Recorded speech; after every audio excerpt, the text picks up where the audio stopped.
అక్క ఆగండి అక్క ప్లీజ్ అక్క ప్లీజ్ అక్క ఓ మీకు ఒక్క నిమిషం ఉండక్క అక్క ప్లీజ్ అక్క నిమిషాలు అక్క మీకు దండ ఉంటది అక్క మీ కాల్ మొక్కవక మళ్ళీ అయితే లేదు అక్క మాకు పట్ననా ఇది ఫుట్పాత్ దాని కరెక్ట్ అక్క మేము అక్క ఒకటి చెప్తున్నాం ఫుట్పాత్ననా ఒక్కసారి దయచేసి వినండి మమ్మల్ని రోడ్డు పోతే ట్రాఫిక్ అని చెప్పేసి కేసులు పెడుతురు అక్క మాకు అది మీ తోడ అమ్మా ఇది నేను మన ప్రజా నాయకుడు ప్రజల నాయకుడు కాబట్టి ఇవాళ మనల్ని స్పందించడం జరిగింది మీ ఒక్క మాటకు సీఎం రేవంత్ రెడ్డి గారు స్పందించారు. మీ తమ్ముడు అనుకోండి ఈ జియో ప్రాజెక్ట్ మీద కొంచెం మాట్లాడని సార్ ఒక్క మాట చెప్పండి. జియో ప్రాజెక్ట్ విషయం మీద మాట్లాడమని ఒక్క మాట చెప్పండి అక్క. కాదు నాన్న ఒక విషయం చెప్తున్నాను. ఆయన మనం ఎంత అదృష్టం చేసుకున్నాం. ఒక్క నిమిషం నేను చెప్పాను. హలో కొంచెం ఓట్లతో ఉండండి. ఏమంటే రూల్స్ మాట్లాడాల్సి వస్తుంది. చెప్తున్నాం రూల్స్ మాట్లాడాల్సి వస్తుంది. కొంచెం సైలెంట్ ఉండు. ఇక్కడ అందరు జీవితాలతో ఆడుకుంటారు. నీకు అర్థమవుతుందా? మన సమస్య మీడియా మిత్రులందరూ ఒక్కసారి వినండి నా మాట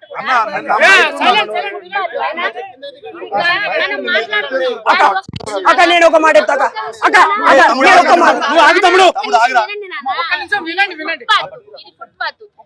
ట్రాఫిక్ జామ్ అవుతుంది. దీని వల్ల మన వల్ల ఇంకోళ్ళకి ఇబ్బంది. మన సమస్యలు ఏంటనేది తీర్చే నాయకుడు మనకు వచ్చాడు. ఇవాళ ఆయన వచ్చారు కాబట్టి ఇవాళ ఒక చిరు వ్యాపారి మనకు సపోర్ట్ చేశారంటే ఆయన మహోన్నతమైన మనసుకి మనందరం చేతులెత్తి దండం పెట్టాలి. ఒకసారి చెప్పేదేనండి. ఇప్పుడు మీరు అన్ని చెప్పే గురించి నాకు తెలియదు కానీ ఉన్న మాట ఈ 46 గురించి ఒక మాట మాట్లాడమని చెప్పండి అక్క. చాలు ఇప్పుడు చెప్తాక మీకు చెప్తాక అది క్లియర్ చెప్తాక హైదరాబాద్ వాళ్ళకు 40 మార్కులకు ఉద్యోగాలు ఇచ్చారు. మాకు 130 మార్కులు వచ్చినా ఉద్యోగం లేదు. ఈ రోజు కుమారి అక్క అంటే ఫేమస్ అయిపోయింది. మీ దగ్గరికి వచ్చి మా వినతి పత్రం సార్ ఈ 46 విషయం ఒక మాట్లాడండి సార్ ఒక మాట చెప్పండి అక్క. మీ తమ్ముడు లాంటి వాళ్ళం. ఒక్క విషయం నాన్న నేను చెప్పేది వినండి. ఇప్పుడు ఆయన నా ఒక్క సమస్య కాదు. ఆయన ప్రతి ఆయన కష్టం తెలిసిన మనిషి.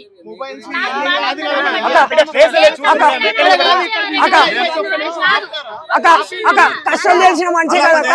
కష్టం తెలిసిన మనిషి అయితే 11 నుంచి 13 మంది ఎమ్మెల్యేలు పోతే కనీసం స్పందించలేడు అక్క. దాని మీద 89 మార్కుల మీద వచ్చిన వాళ్ళకు స్పందిస్తున్నాడు. కానీ మేమేం పాపం చేసాం? ఈ చేయి తోటి చేయి గుర్తు చేసాం అక్క ఓటు. సమస్య చేయండి. సమస్యలు తీర్చే ఆయన ఈ సమస్య తీర్చాడు మాట ఎందుకు అనలేకపోతున్నావు అక్క? నువ్వు నీకేం కాదక్క. మీరు వెనక్కి వెళ్ళండి.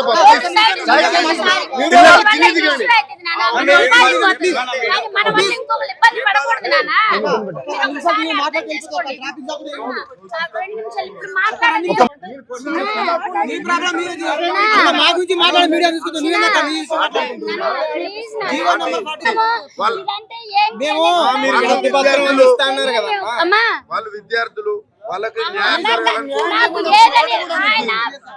నాకు తెలిసినంత వరకు నాకు దడస్తుంది.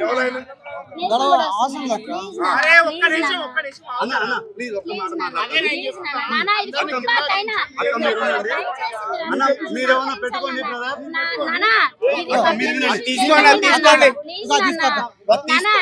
దయచేసి మేము చెప్పాలనుకున్నానంటే ఈరోజు కుమారి అక్క దగ్గరికి ఎందుకు వచ్చామంటే ఈ రోజు కుమారి అక్క బాధను చూసి సాక్షాత్తు సీఎం అక్క ఉండండి సీఎం రేవంత్ రెడ్డి గారు స్పందించి వచ్చారు.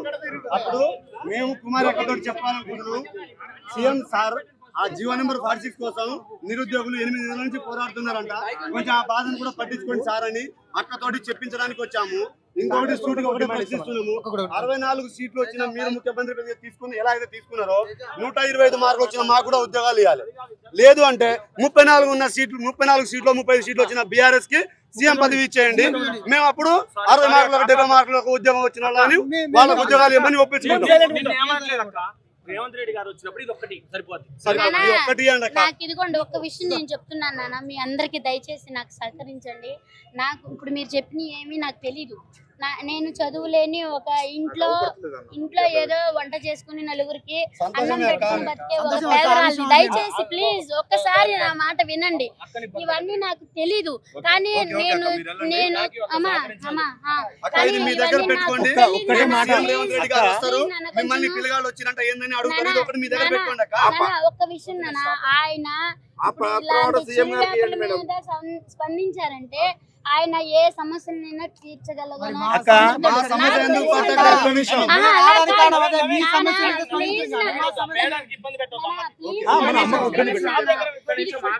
ఇది ఫుట్పాత్ నాన్న, ఇది ఫుట్పాత్ నాన్న, ఇది ఫుట్పాత్ మీద పబ్లిక్ ఇష్యూ అయితే ఆల్రెడీ నాకు తీయటం జరిగింది. తీసుకోవాల్సిన అవసరం లేదు, ఎందుకంటారేమో ఈ పాటికి అన్ని ఇంటానే ఉంటారు, సార్ ఇంటానే చేస్తూనే ఉంటారు.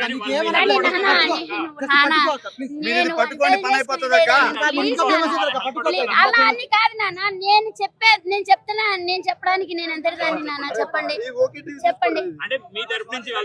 నా తరపు నుంచి అసలు మనం చెప్పాల్సిన ఫేమస్ ఏంటి నాన్న, ఫేమస్ దాని వల్ల ఉపయోగం ఏంటి నాన్న? నా ఫుడ్ ఇప్పుడు నా బిజినెస్ ఆగిపోయింది.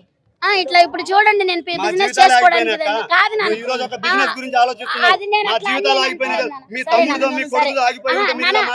విషయం చెప్తానా, అలా కాదు నాన్న, ఒక్క విషయం చెప్తానా, అలా కాదు నాన్న. సరే నా జీవితం ఆగిపోయిందన్న. మా నాన్న లేడు, మా అమ్మ ఒక్కరే కష్టపడి చదివిస్తుంది. నాకు 125 మార్కులు వచ్చినాయి, అయినా నాకు ఉద్యోగం రాలేదు. ఇక్కడ 60-70 మార్కులు ఉన్న వాళ్ళకి ఉద్యోగం ఇచ్చిర్రు. బిజినెస్ ఇంపార్టెంట్ కాదన్న, జీవితం ఇంపార్టెంట్ అన్న. జీవితం అక్క ఇది తీసుకోండి. సీఎం రేవంత్ రెడ్డి గారు మీ దగ్గరికి వస్తున్నారు. సరే నువ్వు అన్నదానికి ఒక మాట నేను చెప్తాను నాన్న, సమాధానం ఒకదానికి సమాధానం చెప్తాను. ఇప్పుడు నేను ఒక రైతు కుటుంబంలో నుంచి చెప్తున్నా, ఒక రైతు కుటుంబంలో నుంచి వచ్చాను. ఇప్పుడు ఇవన్నీ అంటే మీరు అన్నీ చెప్పేవన్నీ నాకు తెలీదు. ఇప్పుడు ఎవరికి ఉండే సమస్యలు వాళ్ళకు ఉన్నాయి. సమస్యలు తీర్చేవాళ్లే నాయకులు, మన ప్రజా నాయకులు అంటే మన సమస్యలు తీర్చేవాళ్లే. ఇప్పుడు అట్ల గురించి నాకు తెలియనప్పుడు నేను ఎలా మాట్లాడతాను నాన్న, మీరు కూడా కొంచెం అర్థం చేసుకోవాలి. ఇప్పుడు నేను ఒక పేద కుటుంబంలో నుంచి వచ్చాను, ఒక రైతు బిడ్డని. అది నారిపోసి అది వచ్చేదాకా, అది మొలకెత్తేదాకా నీళ్లు పెట్టుకుని చేసుకుని నా పేరెంట్స్ ఎంత బాధపడ్డారో అది నాకు తెలుసు. మళ్ళీ ఊడుపులు ఊడిసి పంట అన్ని చేతికి వచ్చి అన్ని ఇది అయ్యేటప్పటికి మళ్ళీ వర్షాలు వచ్చి చేతికి వచ్చిన పంట నోటికాడికి రాకోకుండా ఏదో గద్దొచ్చి కానీ కోడిపిల్లని ఎత్తుకెళ్ళిపోయినట్టు అలా ఇదైపోయి ఎన్నో సమస్యలతోటి మేము వచ్చాము నాన్న. ఈ పరిస్థితికి అందరి సమస్యలు ఒకటే, నాది ఒక్కదాని నేను అంటలేదు. సమస్యలు అనేది అందరి ఒకటే, కానీ మన సమస్యలు తీర్చే నాయకుడు మనకు వచ్చారు. ఇప్పుడు ఇవాళ ఈ చిన్నదానికి స్పందించారంటే ఇప్పుడు చెప్తున్నా, నా మనసులో అది చెప్తున్నా, ఎవరిదేమో నాకు తెలీదు. ఇవాళ ఆయన అందరి సమస్యలు తీర్చడానికే వచ్చారు. అందరి సమస్యలు ఆయన వచ్చి ఎన్నాళ్ళైంది చెప్పండి, వచ్చారో లేదు. మరి ఒక చిరు వ్యాపారిని ఒక ఇదిగా చేసుకునే దానికే ఆయన సపోర్ట్ ఇచ్చారంటే మీరు దాన్ని బట్టి ఆలోచించుకోండి. ఎవరికైనా సరే ఆయన న్యాయం చేసే మనిషి కానీ ఇది చేసే మనిషి కాదు. దయచేసి అపార్థాలు చేసుకోవద్దు ఎవరు కూడా, ప్లీజ్. నాకు ఇలాంటి ఏమీ నాకు తెలీదు, అది మీరు దయచేసి మీరు అర్థం చేసుకోండి. ఈ ఫుట్పాత్ మీద ఎందుకంటే మీరు వేరే అయితేనే కాదు, అందరం బతకాలి, మనందరం బతకాలి నాన్న. ఇప్పుడు ఇది నన్ను హైప్ చేశారు, మీరు ఫేమస్ అయ్యారు అని అంటున్నారు. ఫేమస్ అయ్యటం వల్ల నాకేమన్నా ఇది ఉందా నాన్న? ఇదేంటో కూడా నేను అసలు యూట్యూబ్లు తీసింది ఈ మీడియాలో పెట్టే వరకు కూడా అట్లా వచ్చి అన్ని ఇచ్చేసేదా కూడా నేను చూసుకోలే. నా పని నాకే సరిపోద్ది. ఇది నాకు బయట ప్రపంచం అంటే తెలీదు, కానీ ఇంత ఇదిగా అంటుంటే నాకు ఇప్పుడు ఒకటి నాకు తెలియనప్పుడు నేను మాట్లాడకూడదు, అవునా కదా? ఇప్పుడు నా సమస్య ఇంకా ఆయన మద్దతు ఇచ్చారు, కానీ ఇలా పబ్లిక్ ఇష్యూ అయితే మన వల్ల ఇంకొకరికి ఉపయోగపడాలి కానీ సమస్య కాకూడదు. ఇప్పుడు ట్రాఫిక్ వాళ్ళకైనా మనం సేకరించాలి కదా.